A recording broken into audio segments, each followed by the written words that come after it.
Johnny Pepper with the Psychomania Fanzine, and I'm here with the Sharks. Here we are, yay! Do you want to introduce yourselves and say what you play? Yeah, I'm Hodge, I play the drums. Alan, guitar. Steve, bass. And you guys are headlining tonight, Psychomania Rumble. I believe we're headlining, aren't we? We're on the last. We're on last, Yes. yeah. Yeah, the graveyard shift. Great. No, well, it's not too bad on a Saturday night, is it? No, it's a great spot. It's a good spot on a Saturday night. Not so good on a Sunday night, but good tonight. Yes. Yeah. Yes. So, okay, so there's a lot of history with the Sharks. Yep.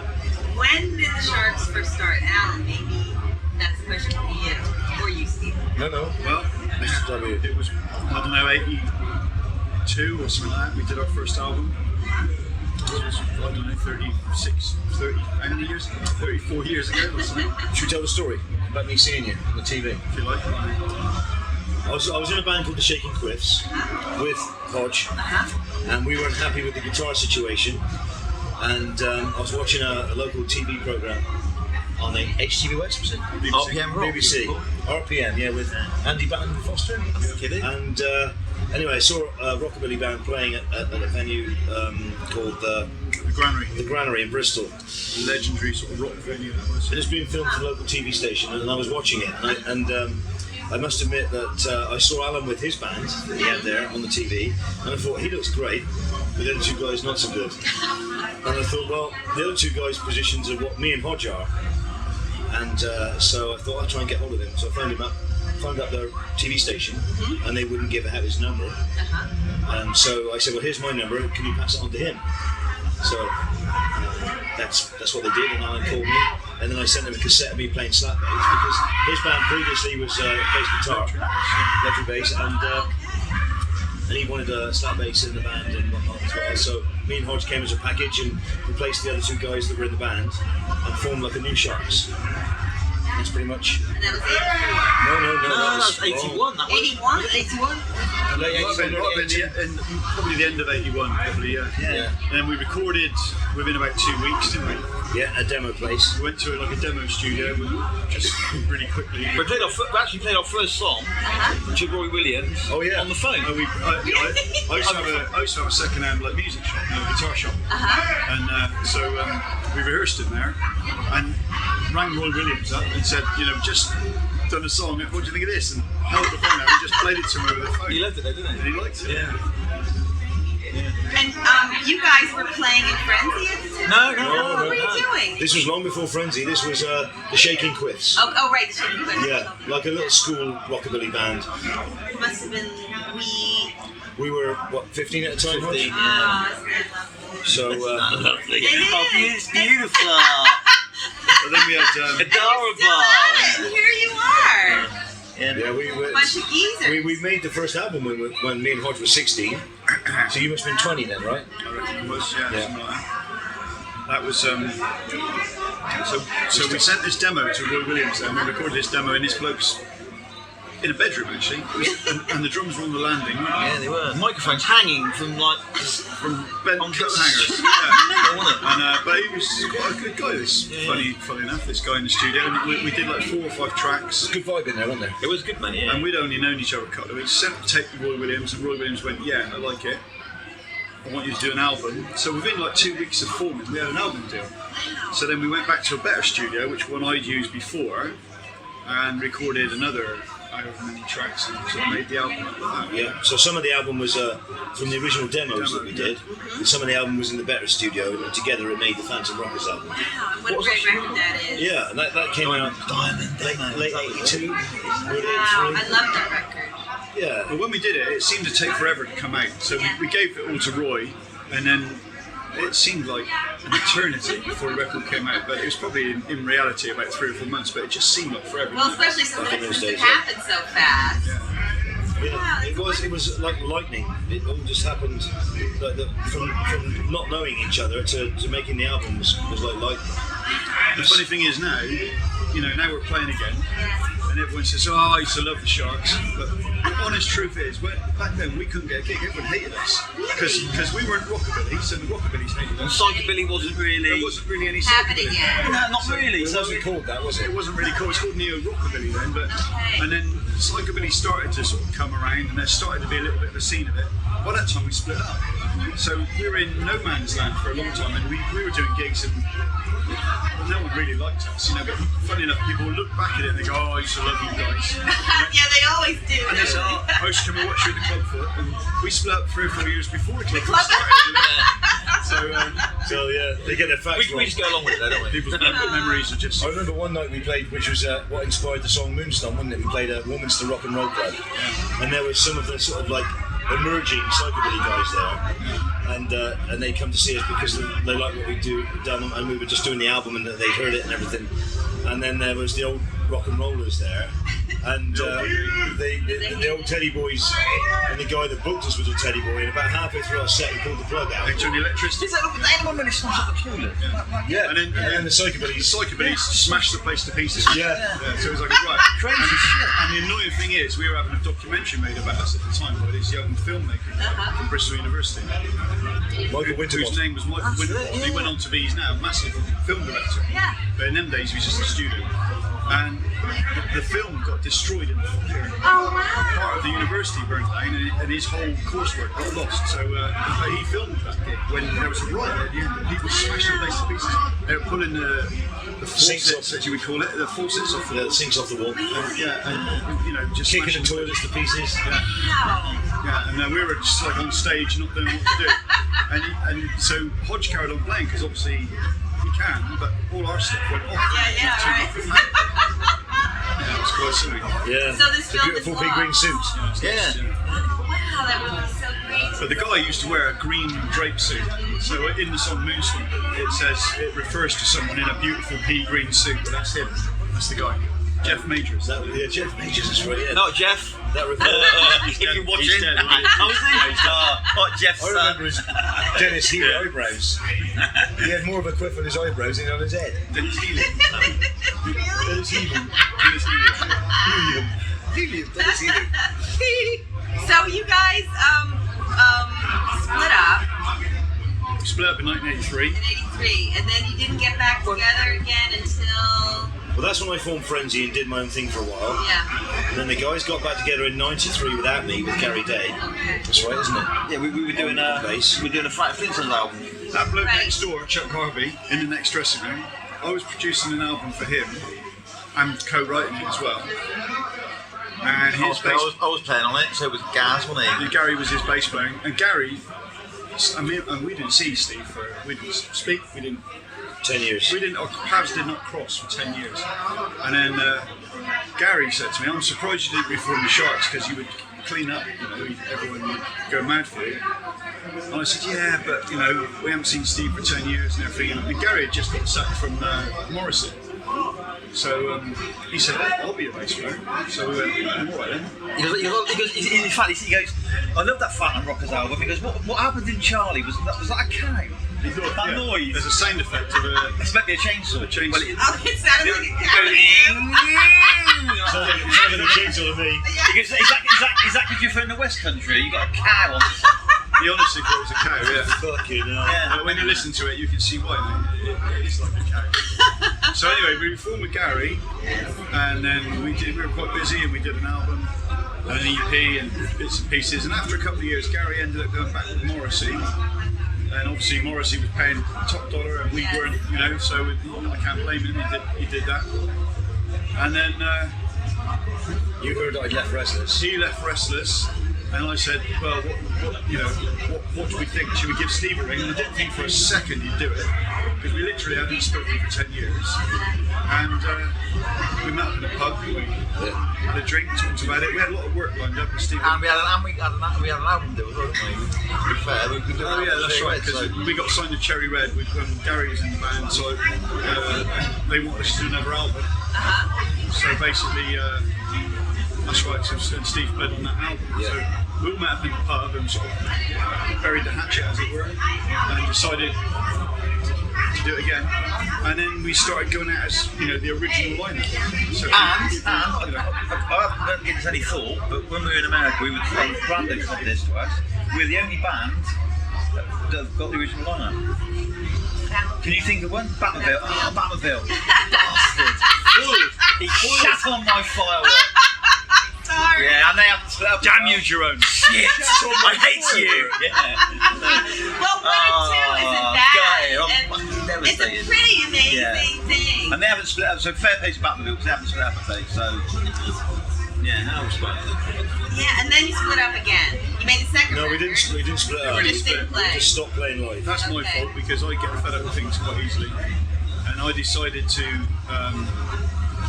I was starting my own record label, my own studio, and I just really wanted to concentrate on that. So I kind of put my heart and soul into that business, and I still am, to be honest. I should be there now, is the honest truth.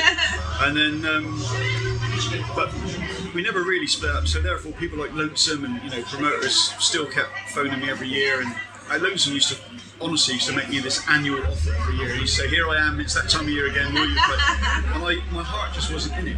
I was too busy, and I just said, "No, I can't really even think about it." And then with the internet and stuff, Hodge by this time had moved to Spain. Hodge got hold of me on Facebook, MySpace or whatever it was, or some, whatever it was in them days. Yep. And I've written some songs and I wanted to record them, and I suddenly thought, you know what, if I got Stephen Hodge to play on them, that'd be the Sharks, and I could flop that, And just at that time, when I was starting to sort of tinker around with that idea, Steve rang me up he texted me one Sunday morning and said, "I'm sat here with Lonesome, and he's made his annual offer, but this one's a bit higher because it was his 21st or 20th." Something like that, wasn't it? I was on tour anyway, and It was his anniversary of his festival. He was having a big one. Lonesome had a few beers. I see, that's the reason. No, Lonesome had a few beers in a hotel room somewhere, and he made this offer, and I phoned Alan about it.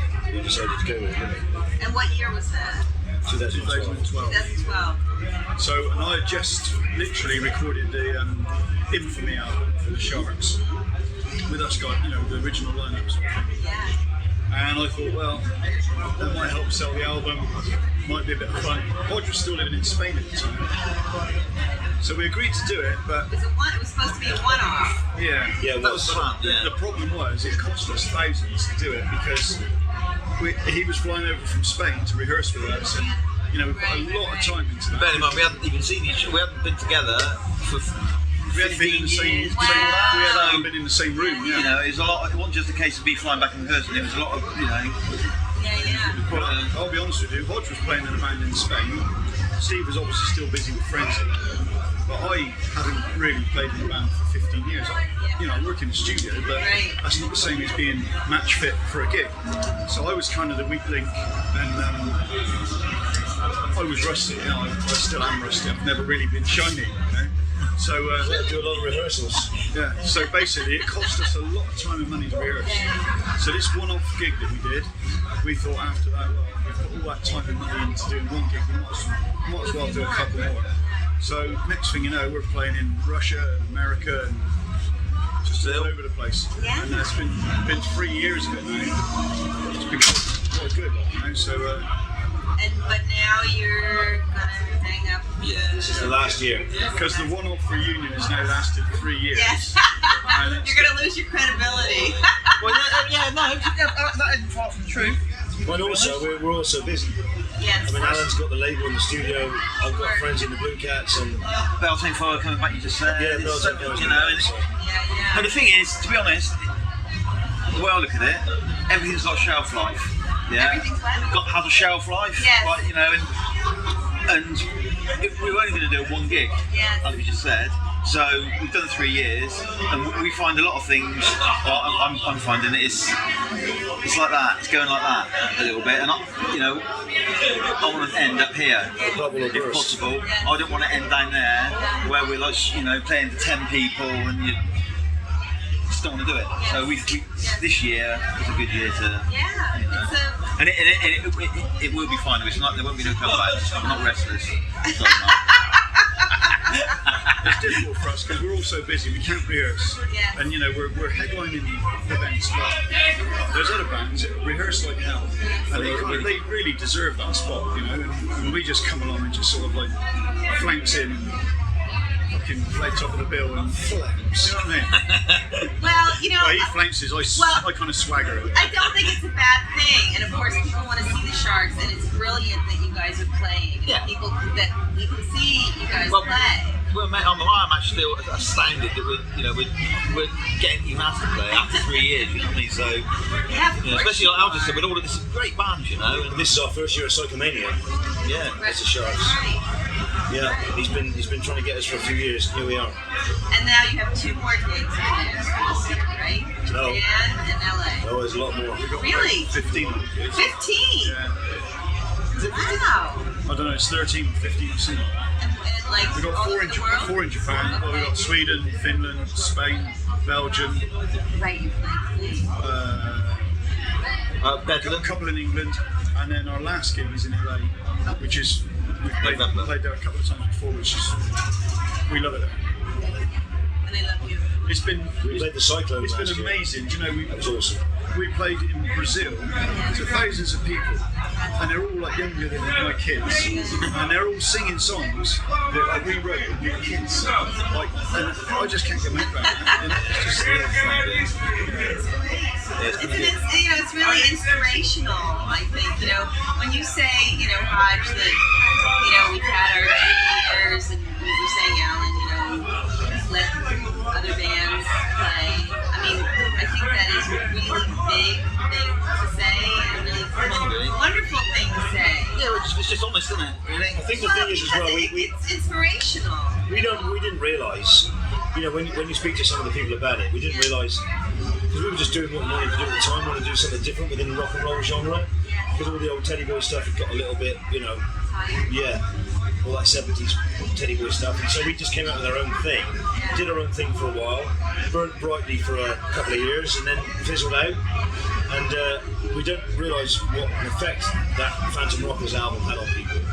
Yeah, that's true, Stephen. Now we've come back and you talk to people about it, you realise how much it had an effect, and still is to the young people that we're saying. So it's good that it's affecting the new generation, you know. But we just I don't like that album. You know, I think we're making better music than we were then. But for some reason, it was one of those of its time records where it was alright then. We didn't know what we were doing either, to be fair. I always did. Yeah, The thing is, we just went into a studio and did what we wanted to do, what sounded good to our ears. And that was the cleverness of Roy Williams. He didn't interfere in any way. He just sat there.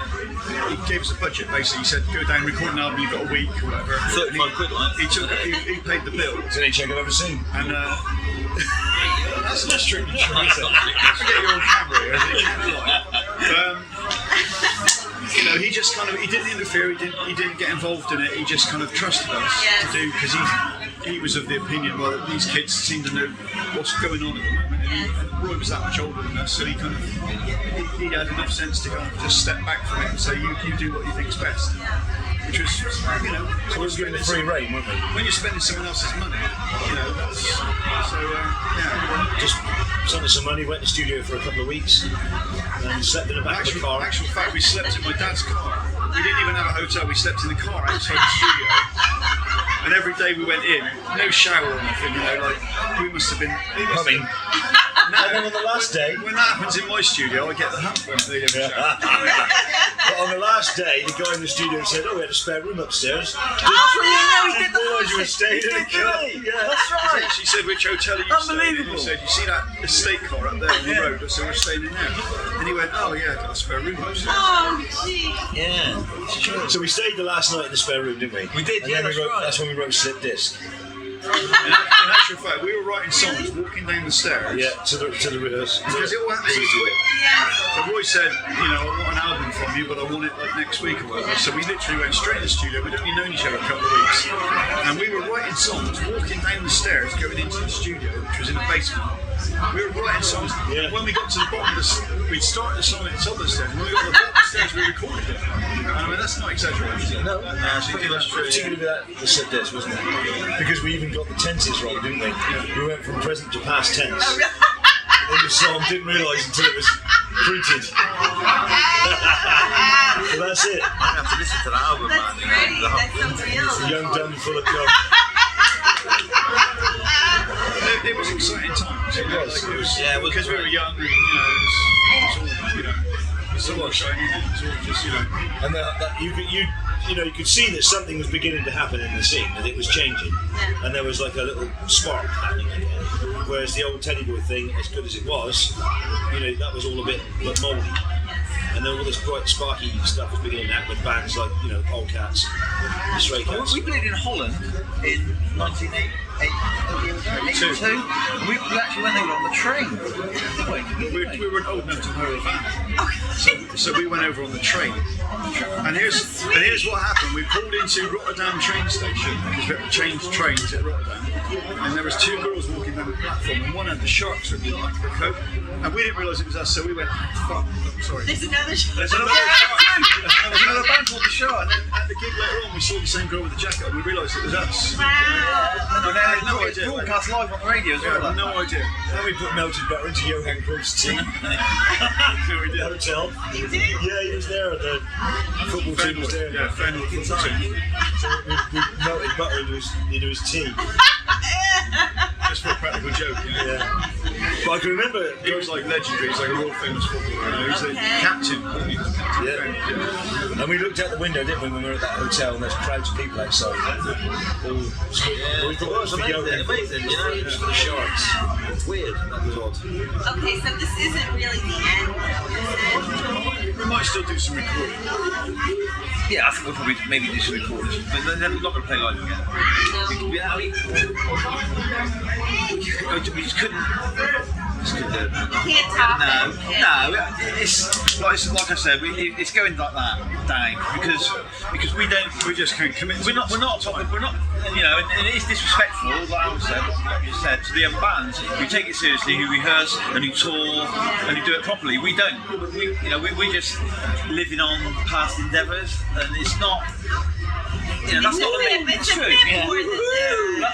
That's not the only reason, but it's one of the reasons, and it's hard work for us to we're not a proper band, really, We do it for this, and the time is right. There's loads of reasons, and it's that's it for life. That's it. So if you don't see us now, you're not going to ever see us. Well, I think there is something to be said for a good band, a great band, like the Sharks, sort of splitting on top. I mean, there's some bands that come back, and you're like, why? Why are you coming back? Why are you destroying, Yes. Yeah, I know. You know what I mean? Not that you guys would, but sometimes I think it adds mystique, even. I just think if you keep going slogging on and stuff, it will just fizzle. You don't want it to fizzle. Yeah, it become disappointing, and I don't want to be disappointed with what we've achieved and what we've done, and so it's this is I think we've topped it. Yes. Because this last 3 years has been amazing. Yeah, it's been fantastic. So, and this is better than it was ever in the early days. Yeah, it's fantastic now. I don't want to lose. I don't want to sort of slide back to what we used to be. So. So, it's a good time to ask. You guys all have been with the psychobilly scene since very, very beginning. Well, Steve's been with it the longest, and I haven't really. I was in it at the very beginning, then I was out of it, and I'm back in it for the last 3 years. Yeah. But you were there sort of at the inception. Oh yeah. Not unknowingly, yeah. Yeah. Sure, yeah. I mean, you were, and that's really a history thing. Yeah. So what's going on with psychobilly It has its ups and downs like a sine wave. Yeah. And I don't know, the 90s was a bad period, in my opinion. I call that the dark ages of the scene. It was awful then. A lot of grungy stuff and stuff like that. He's gone for a drink. Okay. Don't mind Oprah, he's just wandered off. Sorry. There was a period, like in the 90s, where everything was grungy and gore-billy. Yes. I don't like that. I don't like that at all. I mean, it's got to have some Billy in it still. And that was a bad period where it just didn't. I mean, there's a lot of bands that were doing that kind of thing that are friends of mine, but it just didn't do it for me musically.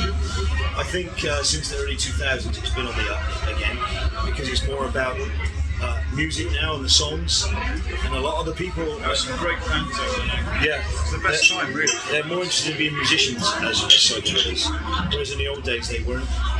They just learn a few chords and then go up there and play it out of tune. Punk attitude. But the bass players didn't know how to play, and the drummers didn't know how to drum.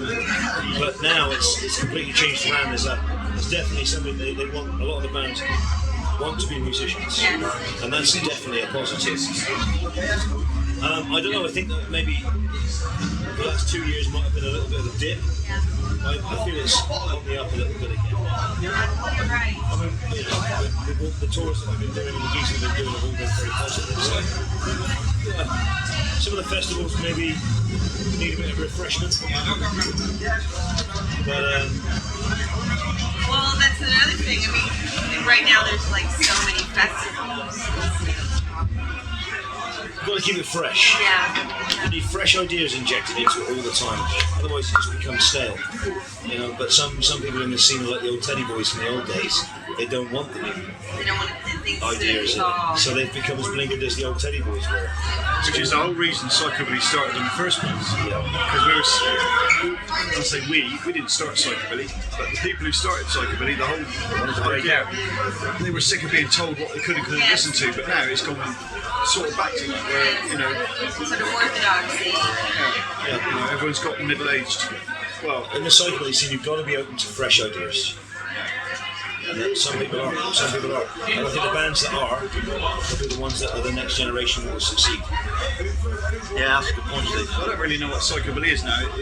I can't recognise it compared to what it was when we were kids. You know, it's a completely different animal. People say the old school Psychobilly, don't they? You know, like, you know.